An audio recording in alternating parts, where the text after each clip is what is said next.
İnşallah bugünkü dersimiz olacak Almanya 1945 ildən sonra.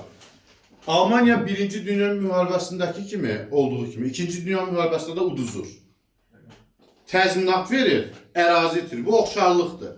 Fərq odur ki, 1. Dünya müharibəsindən fərqli olaraq 2. Dünya müharibəsində Almanyanın ərazisi işğal olundu, dövlət kimi öz mövcudluğunu itirdi.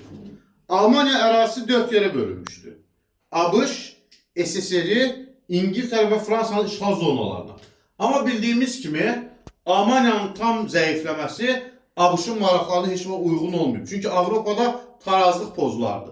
Ona görə də ABŞ, İngiltərə, Fransa və öz əlində olan Alman torpaqlarının birləşdirilməsinin tərəfdarıdır. Və nəticədə həmənki 3 ərazi birləşdirilərək 1949-cu ildə Almanya Federativ Respublikası yaradıldı.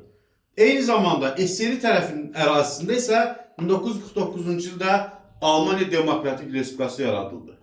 Almanya Federativ Respublikasının kansleri, yəni baş naziri Konrad Adenauer həm də Hristiyan Demokrat İttifaqının lideri idi. Onun baş naziri olduğu dövrdə Almanyada iqtisadi möcüzə, Alman möcüzəsi baş verdi. Çünki ABŞ-dan alınan yardımlar, ucuz işçi qüvvəsinin olması Almanyanın inkişafına təkan verdi.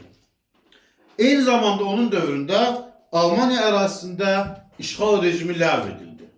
Almanya NATO'ya daxil oldu. 1957-ci ildə Avropa İqtisadi Birliyinin təsisçilərindən birisi oldu.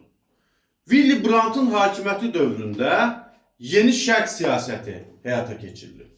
Yeni şərq siyasətinin nəticəsində Şərqi Avropada sərhədlər tanındı.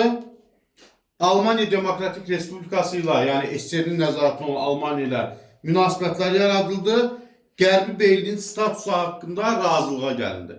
Məhz AFR və ADR-in bu yaxınlaşması yeni şərq siyasəti adı altında onların hər ikisinin BMT-yə daxil olmasına səbəb oldu.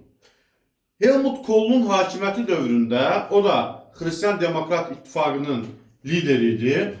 Onun baş nazirliyi dövründə 1989-cu ildə Berlin səddi dağıdıldı və 1990-cı ildə Almanya birləşdirildi.